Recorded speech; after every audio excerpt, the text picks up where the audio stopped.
From Montana's news leader, this is the MTN Noon News.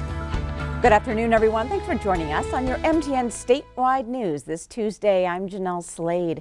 Well, President Trump and former Vice President Joe Biden go head-to-head tonight for the first time. The 90-minute debate in Cleveland will be somewhat different this year because of the pandemic. Laura Podesta is there. Anticipation is building for tonight's presidential debate in Cleveland. I am looking very forward to the debate. I'm prepared to go out and make my case as to why I think he's failed. The 90-minute debate is divided into 6 15-minute segments focusing on the coronavirus, the economy, race and violence in the U.S., the Biden and Trump records, the integrity of the elections, and the Supreme Court. Joe Biden's got to keep this a referendum on Donald Trump. He cannot get bogged down in checking every fact. Otherwise, he's never going to talk about what he wants to say. Donald Trump is the Mike Tyson of debaters. He's not going to come in and fight in a normal way that you can plan for. He's going to come in and bite your ear off. With more than 1 million votes already cast and national polls showing very little movement, political experts say tonight's debate is less about swaying undecided voters and more about encouraging supporter turnout. I think it's unlikely that any voter will change his or her mind in the course of the debate. Both candidates will be speaking to their constituencies to make sure that they are confirmed and solid and ready to go. And because of the coronavirus, the audience will be limited and the candidates won't shake hands. Laura Podesta, CBS News, Cleveland.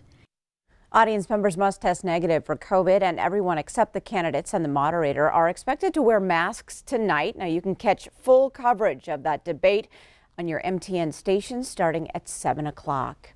And this weekend, the candidates looking to move into the Montana governor's office will face off. Democrat Mike Cooney and Republican Greg Gianforte will debate a number of questions asked by a panel of MTN reporters. You can watch that Saturday night at 6 right here on your MTN station or on any of our streaming apps. Well, one organization is helping the Native population make their voices heard. Western Native Voice is a Montana organization dedicated to help Native populations in the democratic process. The Billings nonprofit has turned to drive-through get counted centers and phone calls, but losing those face-to-face interactions has other consequences. Multiple national media outlets reported last night that U.S. Commerce Secretary Wilbur Ross says the census will end October 5th, despite a federal judge ruling last week that it would continue through the end of October. Well, it's now time to check in on the weather scene with meteorologist Ed McIntosh. Ed, pretty dry out there. That's right. And now we're adding wind into the mix again, Jeanelle. We've had off and on periods of wind over the course of the last few days. Central Montana once again seeing some of those wind gusts topping 30, 35 miles per hour. Great Falls wind gusts right now at 35, and about the same around Lewistown, Livingston, seeing some of the stronger winds, Cutbank, and some of that will start to spread off into the plains here in the short term as well. So eastern Montana, much more about the wind later in the day. So we'll also have some fire weather concerns in those areas. Increasing winds plus warm and dry conditions all add up to elevated fire risk, so use a lot of caution around flames and sparks today. We'll talk more about that in the rest of the forecast coming up. All right. Thanks so much, Ed. Well, 321 new confirmed COVID-19 cases across Montana today and 2 new deaths added in Yellowstone County. On Friday, September 11th, a woman in her 80s passed away in a Yellowstone County senior living facility. On Sunday, September 27th, a man in his 70s who resided in a Yellowstone County senior living facility passed away in a local hospital. Now, this brings the county total to 66 deaths and statewide total deaths to 177.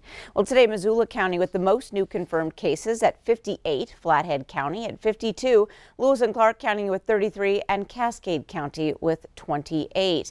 Now, there are 178 active cases in Glacier County today, and 26 of them are inmates at the Crossroads Correctional Center in Shelby.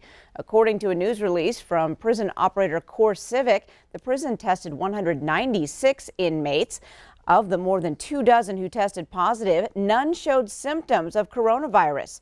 Prison officials conducted the testing at the end of last week. Now, CoreCivic says inmates who tested positive for the virus or who may have come in contact with positive cases are now quarantined. Now, the company did not say whether any prison staff had tested positive for COVID-19. The 700-bed Crossroads Correctional Center is the state's only private prison. Well, the Bozeman School District has decided how it will determine when it's safe for students to return to full-time classes. Last night, trustees voted 6-2 in favor of continuing the blended model. The decision boiled down to three things. Has the Gallatin County Health Department recommended or required schools to close? Has the governor recommended or required schools to close? And is the district unable to staff the buildings? Well, in the future, if there is a yes to any of these three questions, the school board will return fully to remote learning. Trustees will now make a final vote in weeks to come to allow each grade back into class. Well, parents have until October 4th to register their students for in-person learning or 100% remote online. Well, Helena Public School leaders confirmed their first COVID-19 cases of the school year. Yesterday afternoon, the district reported 3 cases associated with students at Rossiter, Central, and Broadwater elementary schools, and 1 case associated with a staff member at Rossiter. Helena Public School Superintendent Tyler Ream says the district is working closely with Lewis and Clark Public Health to investigate possible spread. Ream says he understands families may be frustrated at the limited information the district releases, but says they will be informed if they need to take additional steps.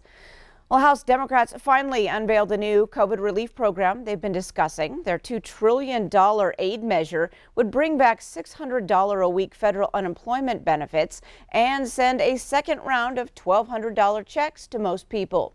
It would give $436 billion to state and local governments and $225 billion to colleges and universities. It's unclear if Senate Republicans will approve any of the proposal. As of now, they have endorsed keeping the next aid package at $1 trillion or less. Well, U.S. Energy Secretary Dan Brouillette will be in Colstrip this week to talk about the future of the power plant there. U.S. Senator Steve Daines, now running for a second term, invited Brouillette to meet with Colstrip plant owners to discuss carbon capture technology.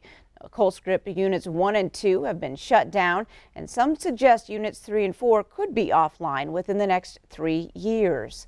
A Missoula-based air tanker company is pitching in on the fire front, but owners say they want more financial security. Right now, the U.S. Forest Service hires Neptune Aviation on a call-as-needed approach rather than keeping the company on an exclusive contract. Well, the owners say that hurts them because they have to prepare every off-season the same way in years like this one. They earn a profit, but in lesser fire seasons, they struggle.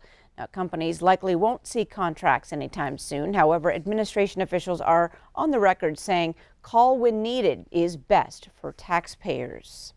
Ahead on your new news, a look inside the new Thatcher VA clinic to see what's new and improved to better serve Montana veterans.